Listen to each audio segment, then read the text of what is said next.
नित्यानंद। अगर हम इस एक बंदे को सब फ्रॉड बाबाओं का पापा कहें तो गलत नहीं होगा। अब मेरा मकसद किसी भी फ्रॉड बाबा के हृदय को दुखाना नहीं है, पर आप खुद ही देखो, जहां इस देश में कई ऐसे फ्रॉड बाबा आए जिन्होंने खुद को भगवान का एजेंट बता के लोगों को ठगा, लोगों से कहा कि वे भगवान से बात कर सकते हैं, वहीं नित्यानंद उन सब से 100 कदम आगे निकलकर घोषित करता है कि वो तो स्वयं ही परम शिव है। खुद को भगवान शिव घोषित करने वाले इस बंदे के अपने भक्त बनाने के जो हाईटेक तरीके थे, उससे भी मजेदार तो इनको लूटने के तरीके थे। बड़े बड़े दावे करने वाला नित्यानंद कैसे अपने भक्तों का उल्लू काटता था, जानकर दंग रह जाओगे। इस वीडियो में हम 3 चीजों पर फोकस करेंगे। पहला, कौन था नित्यानंद, यानी उसका बाबा बनने का सफर। किन 4 साइकोलॉजिकल ट्रिक्स का इस्तेमाल करके वो लोगों को बेवकूफ बनाता था। अब मैं आपको ये चारों नियम सिखाने वाला हूँ, बस आपको वादा करना होगा आप इनमें से एक भी नियम का गलत इस्तेमाल नहीं करोगे। और पता चला मेरी इस वीडियो के बाद मार्केट में नकली बाबाओं की बाढ़ आ गई। याद रहे, इन चारों नियमों के अलावा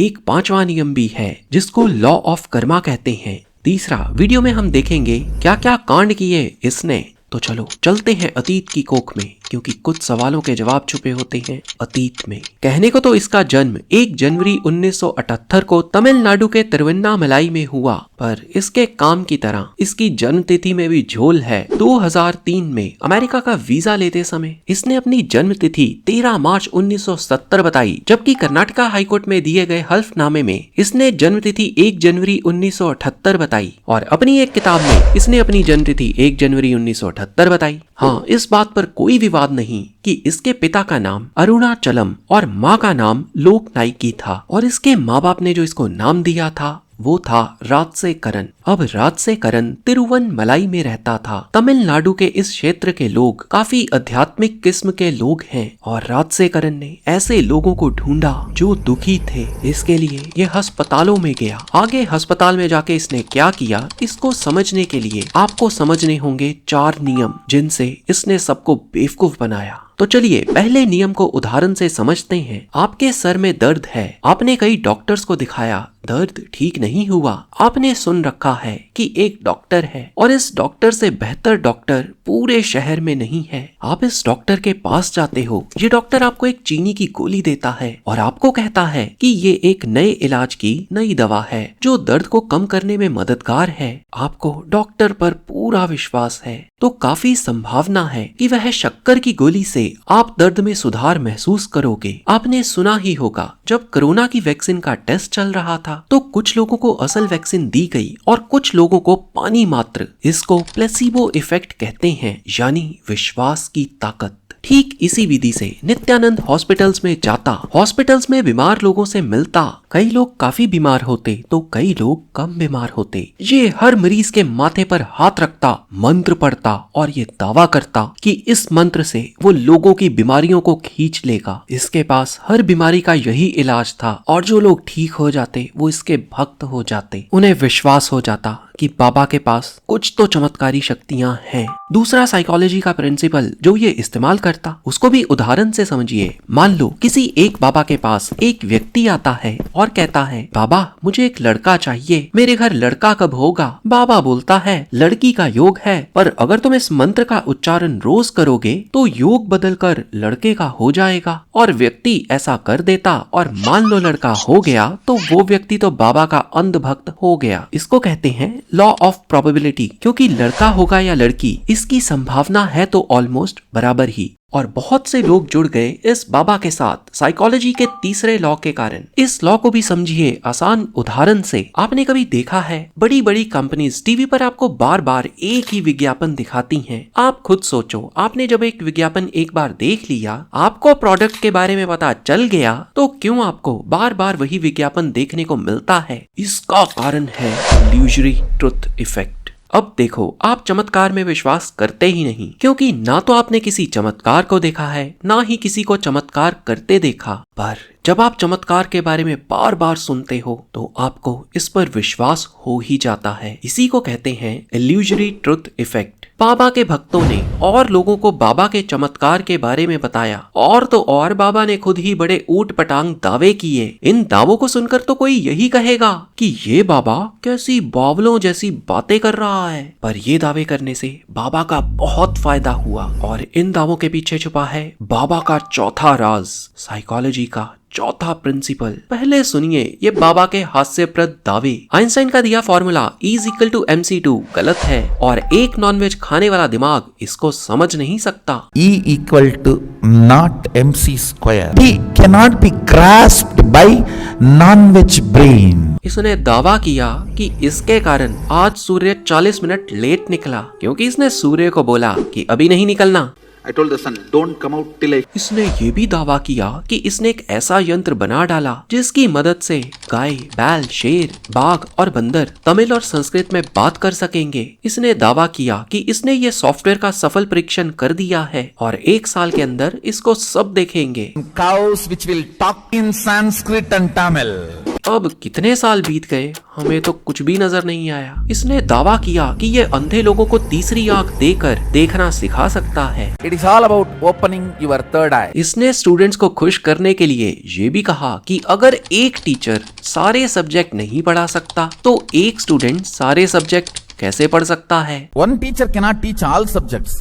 How can one student learn all subjects? ऐसे फनी क्लिप्स को लोग ज्यादा से ज्यादा शेयर करते और एक वीडियो जितने ज्यादा लोगों तक जाएगी उनमें से कुछ लोग तो बाबा के भक्त बन ही जाएंगे और इस कारण बाबा लोगों में और प्रसिद्ध हो गया। मार्केटिंग का नियम है larger the exposure larger the conversion, यानी आप ज्यादा लोगों तक पहुंचो कुछ तो आपकी बातों में आ ही जाएंगे। अब ये चमत्कार कैसे करता, इसके लिए इसने बड़ी दिलचस्प कहानी गढ़ी थी। वो कहानी कुछ ऐसे थी। तिरुवन्नमलाई में एक प्राचीन अरुणाचल पर्वत है। इस पर्वत का इतिहास 350 करोड़ वर्षों से भी पुराना है। एक दिन बाबा इस पर्वत पर बैठकर तपस्या कर रहा था, तभी अचानक पूरा पर्वत हिलने लगा, मानो जैसे भूकंप आया हो, और फिर पर्वत बीच में से फट गया और पर्वत ने बाबा को अपने अंदर समा लिया। थोड़ी देर बाद सब थम सा गया। बिना आंखें खोले बाबा को सब कुछ नजर आने लगा। इसे अपने अंदर की दैव्य शक्तियों का आभास हुआ।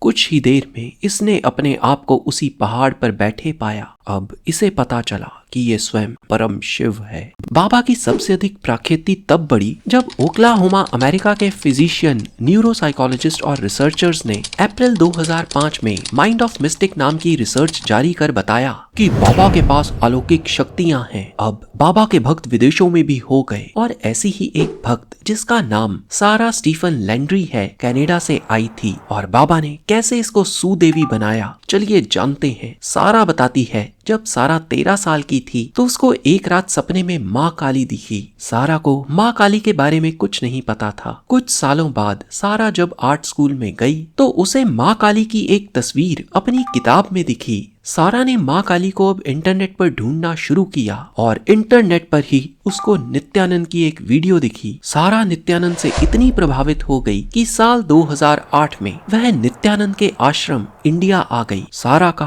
आश्रम में बड़े अच्छे से स्वागत हुआ। फिर उसे गुरु गीता का पाठ पढ़ाकर कहा गया कि गुरु ही आपका सब कुछ है, गुरु के सिवा सारे रिश्ते झूठे हैं, आपको गुरु की हर बात माननी होगी। फिर एक दिन हुआ आंतरिक जागृति प्रोग्राम। नित्यानंद ने सारा से कहा, तुमको आश्रम के साथ कम से कम 10 और लोगों को जोड़ना होगा। तो सारा ने अपनी माँ को भी बाबा से मिलवाया। अंत सारा ने एक YouTube चैनल खोल दिया और नित्यानंद के भक्तों और आश्रमों की वीडियोस अपलोड करना शुरू कर दिया। भारतीय लोग जब देखते कि एक विदेशी लड़की भारतीय आश्रम से जुड़ी है तो लोग आकर्षित हो जाते। पहले से ज्यादा लोग इस आश्रम में अब आने लगे। बाबा ने सारा का नाम सुदेवी रख दिया। पर आश्रम के अंदर कुछ ऐसा हो रहा था जिसकी बाहर किसी को खबर तक नहीं थी। नित्यानंद की एक शादीशुदा शिष्य ने आश्रम के एक कार्यवक्ता जिसका नाम लेनिन कुरुप्पन था को बताया। उसके साथ बाबा ने जबरदस्ती की है। कार्यकर्ता ने शिष्य को समझाया कि अगर उसने ये बात किसी और को बताई तो कोई उसकी बात पर विश्वास नहीं करेगा, बल्कि लोग तो उसे ही चरित्रहीन कहेंगे।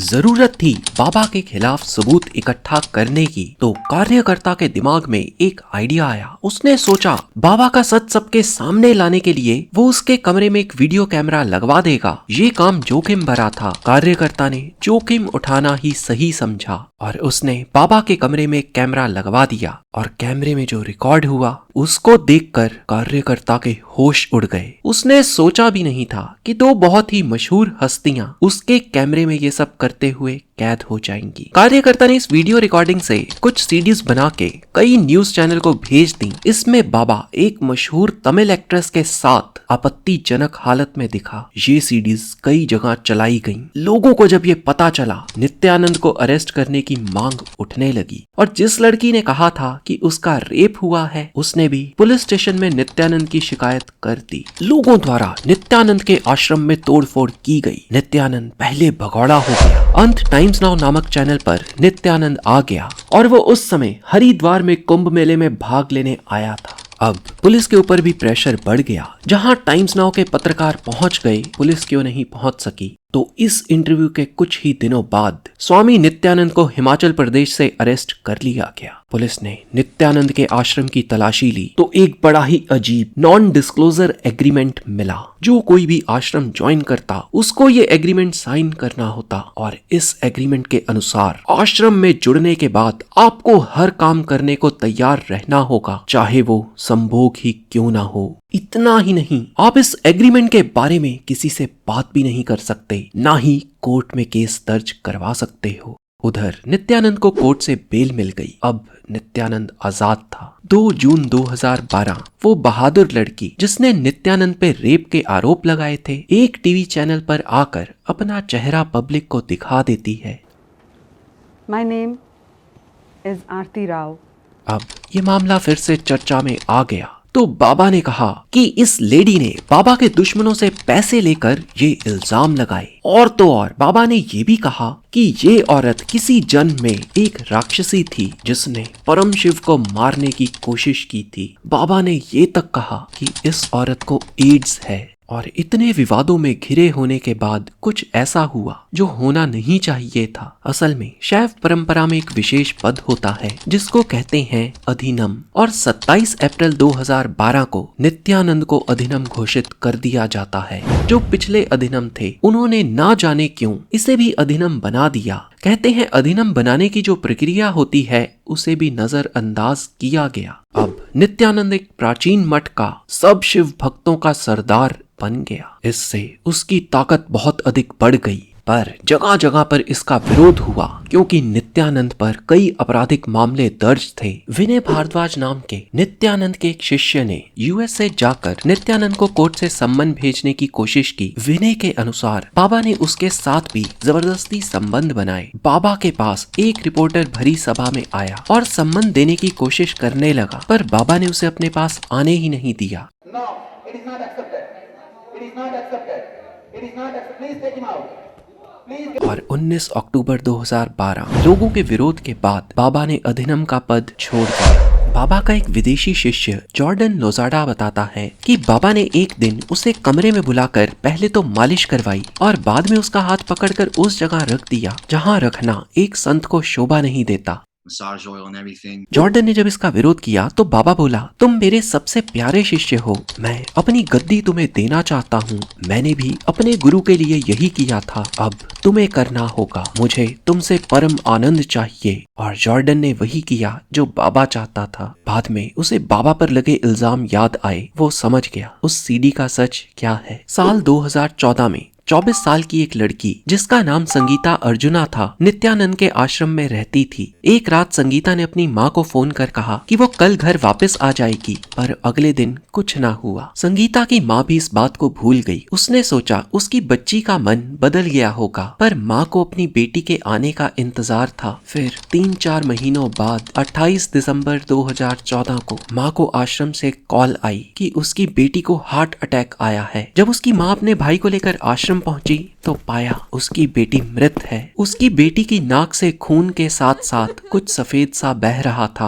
आश्रम के लोगों ने माँ को बाहर जाने को कहा, लाश देने से भी इनकार कर दिया। कहा क्योंकि ये लड़की आश्रम के लिए काम करती थी, इसकी लाश पर आश्रम का अधिकार है। संगीता की नाक से सफेद सफेद क्या बह रहा था और मात्र 24 साल की लड़की को हार्ट अटैक कैसे आया? संगीता की माँ समझ ही ना पाई। माँ ने पुलिस स्टेशन जाकर FIR भी दर्ज करवाई, पर ना जाने क्यों पुलिस ने शुरुआती जांच करके केस क्लोज कर दिया। उधर सारा, जो बाबा के सोशल मीडिया को बड़े अच्छे से हैंडल कर रही थी, कि माँ की तरफ से एक मैसेज आया कि उसके दादाजी काफी बीमार हैं। सारा कनाडा चली गई। सारा को नित्यानंद ने मैसेज करके कहा कि बाबा सारा को मिस कर रहा है। सारा को कुछ अजीब लगा, फिर वो दोबारा इंडिया आ गई। तो बाबा ने मैसेज कर उसको कहा अपनी बिना कपड़ों की एक फोटो भेजो। सारा ने पूछा अगर आप सदाशिव हो तो आप ऐसा क्यों चाहोगे? बाबा बोला ये मेरे लिए नहीं है, तुम्हारे लिए है। तुम्हारे मन में अपने शरीर के प्रति जो हीन भावना है, ये उसको दूर करने के लिए है। सारा ने वो किया जो बाबा ने कहा और बाबा ने सारी हदें पार कर दी। फिर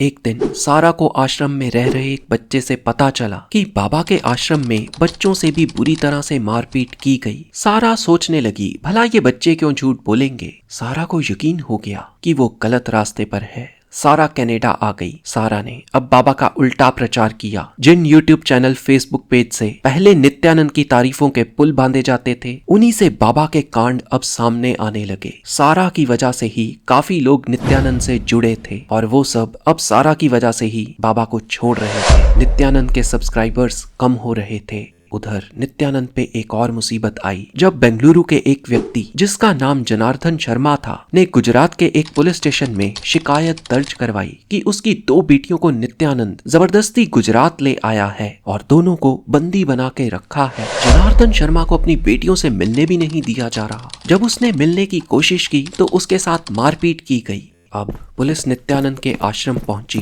तो नित्यानंद के कुछ लोगों ने पुलिस की बात वीडियो कॉल के माध्यम से जनार्दन शर्मा की बेटियों से करवाई। बेटियों ने पुलिस से कहा कि वो अपनी मर्जी से आश्रम में आई हैं और वो वापस जाना ही नहीं चाहती। पुलिस वापस चले गई। फिर एक दिन पुलिस को सूचना मिली कि आश्रम के कुछ लोग जनार्दन शर्मा की बेटियों को नेपाल लेकर चले गए हैं। और साल 2018 में जब नित्यानंद को कोर्ट में पेशी के लिए बुलाया गया तो कुछ पता ही नहीं चला कि नित्यानंद है कहाँ। पुलिस ने छानबीन की तो सामने आया कि नित्यानंद का पासपोर्ट तो 10 साल पहले ही एक्सपायर हो गया था और क्योंकि उस पर कई केसेस चल रहे थे तो कोर्ट ने उसको पासपोर्ट बनाने की इजाजत दी ही नहीं। सभी एयरपोर्ट से पता करने पर पता चला कि नित्यानंद जैसा कोई भी व्यक्ति भारत से बाहर नहीं गया। नित्यानंद कहाँ है? काफी महीनों तक कुछ पता ही नहीं चला। फिर इंटरनेट पर एक वेबसाइट सामने आई और पता चला नित्यानंद ने एक देश खरीद लिया है। ये एक आइलैंड था जिसका नाम इसने रखा रिपब्लिक ऑफ कैलासा। बाबा यहाँ पहुंचा कैसे? मानो भारत से गायब हो गया हो और प्रकट हो गया हो कहीं और। इससे ज्यादा इस रहस्यमयी बाबा के बारे में कोई कुछ खास जान नहीं सका। तो वीडियो को लाइक करके सभी के साथ शेयर करना ना भूलें। Thanks for watching.